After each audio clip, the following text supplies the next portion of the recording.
When there's no more hope is left in me, I can see what comes my way, and I'm away. एक गरीब की सच्ची प्रेम कहानी। आज की कहानी एक गरीब लड़का की सच्ची प्रेम कहानी थोड़ा अलग होने वाला है, क्योंकि आपने अक्सर सुना ही होगा कि प्यार में अक्सर गरीब लड़का या गरीब लड़की ही धोखा खाते हैं। मगर क्यों कभी आपने ये सोचा? अगर नहीं तो मैं आपको बता दूं कि जो लोग अमीर होता है वो लोग सिर्फ अपने पैसे से ही प्यार करता है, क्योंकि उन्हें सच्चे प्यार का भाषा समझ में नहीं आता। वो तो सिर्फ अपने मजे के लिए वो मासूम गरीब लड़का से प्यार करता है और उसका मजाक उड़ाता है। लेकिन जब उन्हें पता चलता है कि सच्चे प्यार क्या होता है और सच्चे प्यार से बढ़कर और कुछ नहीं है, तब शायद बहुत देर हो जाता है। आपने सही सोचा, ये वही गरीब लड़का करण की प्रेम कहानी है जो अपने सच्चे दिल से काजल से प्यार किया था। अब सवाल ये उठता है कि क्या करण की सच्चा प्यार काजल को करण की जिंदगी में वापस ला सकता है? तो चलिए जानते हैं। दो लड़का, एक का नाम विष्णु और एक का नाम करण था। ये दोनों ने ही एक ही लड़की काजल से प्यार करता था और काजल को भी विष्णु और करण दोनों पसंद थे। लेकिन सवाल ये है कि काजल तो विष्णु और करण दोनों से शादी तो नहीं कर सकते, उसे दोनों में से किसी एक को चुनना पड़ेगा। इसीलिए काजल ने फैसला किया कि दोनों में से जो ज्यादा उसे खुश कर पाएगा उससे ही शादी करेगा। काजल ने जब देखा कि विष्णु के पास बहुत पैसा है और वो एक अमीर घर का लड़का है, तब काजल ने करण को छोड़कर विष्णु से प्यार करने लगा, क्योंकि करण एक गरीब का लड़का था और उनके पास गरीबी के सिवाय और कुछ नहीं था। एक दिन काजल ने करण को बुलाया और कहा, मैं तुमसे प्यार नहीं करती। करण ने पूछा, क्यों? तब काजल ने कहा, तुम्हारे पास गरीबी के सिवाय और क्या है मुझे देने के लिए? लेकिन विष्णु वो एक अमीर घर का लड़का है और मुझे बहुत खुश रखेगा। तब करण ने कहा, मैं तुम्हें बहुत प्यार करता हूँ काजल, मुझे छोड़कर मत जाओ। मेरे पास पैसा नहीं है, ये सच है, लेकिन मैं तुम्हारी जिंदगी प्यार की खुशी से भर दूंगा। प्लीज मुझे छोड़कर मत जाओ। काजल ने कहा, पैसे के बिना प्यार खिड़की से उड़ जाता है करण, मुझे समझाने की कोशिश मत करो, और एक बात, आज के बाद मुझसे मिलने की कोशिश भी मत करना। तब करण ने कहा, जब तुमने फैसला कर ही लिया है तब और तुम्हें मैं नहीं रोकूंगा, लेकिन आज मैं एक बात कह रहा हूँ, ध्यान से सुनो। अगर मेरा प्यार सच्चा है तो एक दिन तुम मेरे पास जरूर आओगे।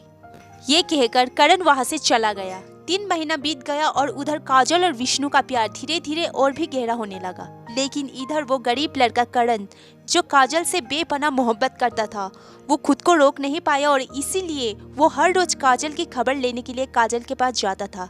इसीलिए जाता था कि काजल कैसा है, उसे कोई तकलीफ तो नहीं है। करण काजल की जितनी बार खोज करने के लिए जाता, काजल करण को उतनी ही बार अपमानित करके उसे भगा देता था। फिर भी काजल के लिए करण का प्यार कम नहीं हुआ था। करण काजल को पहले जितना प्यार करता था, वो आज भी काजल को उतना ही प्यार करता था। ऐसा करते करते और 3 महीने और बीत गए। एक दिन विष्णु ने काजल को एक पार्क में बुलाया और काजल सही वक्त पर पार्क में चला गया। दोनों बैठकर पार्क में बैठे बैठे अपने प्यार की बातें करने लगा। तभी अचानक विष्णु ने काजल से कहा, क्यों ना हम दोनों एक दूसरे के और भी करीब आ जाए। काजल ने कहा, मतलब? विष्णु ने कहा, मतलब मैं तुमसे शारीरिक संबंध बनाना चाहता हूँ। काजल ने कहा, विष्णु ये कैसी बात कर रहे हो? मैं शादी से पहले कोई भी ऐसा काम नहीं करूंगी। विष्णु ने काजल से बहुत रिक्वेस्ट किया, लेकिन काजल ने विष्णु की एक ना मानी। विष्णु ने काजल को हर रोज अपने साथ शारीरिक संबंध बनाने के लिए बोलता था, लेकिन हर बार काजल ने ना कह देता था। विष्णु ने काजल के साथ शारीरिक संबंध बनाने की बहुत समझाने की कोशिश की, लेकिन नहीं हो पाया। हर बार काजल ने विष्णु को मना कर देता था। ऐसा करते करते और कुछ दिन बीत गए। जैसे जैसे वक्त बीतता जाता है, वैसे वैसे अलग अलग बहाने बनाकर काजल को राजी करने को कोशिश करता है, लेकिन काजल की वही एक ही बात, शादी से पहले मैं कुछ नहीं करूँगा। विष्णु वही बार बार एक ही बात करते करते काजल को बहुत गुस्सा आने लगा और काजल ने विष्णु को एक दिन कह ही दिया कि अगर तुम्हें मुझे शारीरिक संबंध बनाने की इतनी ही शौक है तो मुझसे शादी कर लो, और उसके बाद तुम्हारे दिल में जो आएगा वो करना, और मैं ना भी नहीं कहूँगी। विष्णु ने तब कहा, मेरी जानू, मैं अभी तुमसे शादी नहीं कर सकता और थोड़ी ही दिन बाद मैं तुमसे शादी कर लूँगा। तब काजल ने कहा, ठीक है, जब शादी करोगे तब जो करना चाहते हो वो करना, लेकिन उससे पहले नहीं। ये कहकर काजल वहाँ से चली गई।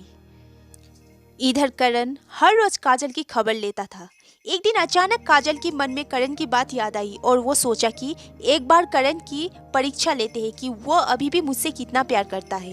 एक दिन करण काजल के पास आया उसका खबर लेने के लिए। तभी काजल ने करण को कहा, मुझसे प्यार करते हो? करण ने कहा, हाँ करता हूँ।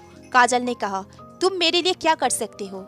करण ने कहा, मैं तुम्हारे लिए सब कुछ कर सकता हूँ, और तो और मैं तुम्हारे लिए अपना जान भी दे सकता हूँ। काजल ने कहा, बिना कोई तकलीफ दिए मुझे खुशी से रख सकते हो? करण ने कहा, मुझे पता नहीं मैं तुम्हें कितना सुख दे सकता हूँ, लेकिन मेरे पास तुम्हारे लिए जितना प्यार है उसे मैं तुम्हारे हर दुख को भुला सकता हूँ। करण की बात सुनकर काजल ने थोड़ा देर चुपचाप सोचा और कहा कि करण सुनो, मैं अभी तुमसे शारीरिक संबंध बनाऊंगी और उसके बाद तुम मेरी जिंदगी से हमेशा हमेशा के लिए चले जाओगे और कभी भी मेरे सामने नहीं आओगे, क्योंकि तब तो तुम्हें सब कुछ मुझसे मिल जाएगा और तब तुम्हें मुझसे कोई जरूरत नहीं है ना।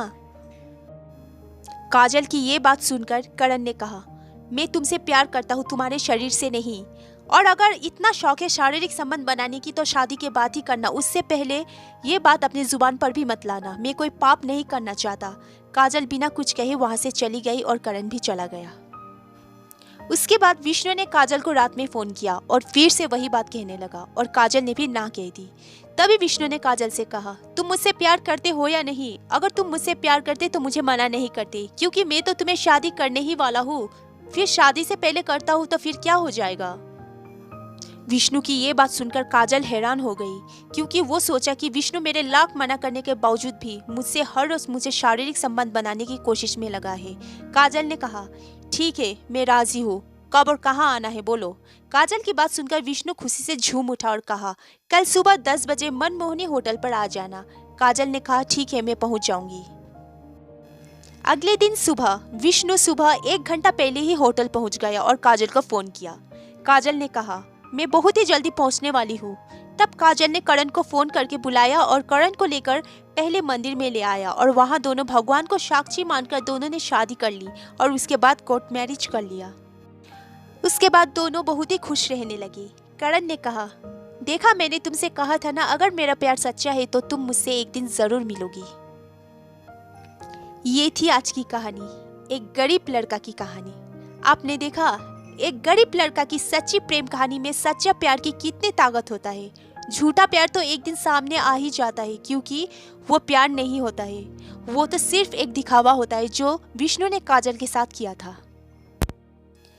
लेकिन इसमें काजल का भी गलती था, क्योंकि काजल को करण का सच्चा प्यार तब उसे नजर नहीं आई और वो तो सिर्फ पैसे की लालच में डूबी हुई थी। उसे तभी विष्णु का झूठा प्यार का परखने की वक्त ही नहीं था। लेकिन जब विष्णु ने काजल की मना करने के बाद भी उसके साथ शारीरिक संबंध बनाना चाहता था, तभी काजल को पता चला कि विष्णु मुझसे नहीं, मेरे शरीर से प्यार करता है। एक गरीब लड़का की सच्ची प्रेम कहानी। ये कहानी वो सभी लड़की के लिए है जो पैसे की लालच और पैसे के घमंड में आकर एक गरीब लड़का का सच्चा प्यार को ठुकरा देता है। तो ये थी आज की कहानी, एक गरीब लड़का की सच्ची प्रेम कहानी। अगर आप लोगों को कहानी पसंद आया तो एक लाइक कर देना, शेयर कर देना और कहानी कैसा लगा नीचे कमेंट बॉक्स में जाके कमेंट जरूर कर देना। और हाँ, अगर चैनल पर नए हैं तो सब्सक्राइब जरूर कर देना, ताकि और भी ऐसे अच्छे अच्छे कहानी आप लोगों के सामने ला सकूं। आज के लिए बस इतना ही, तब तक के लिए धन्यवाद।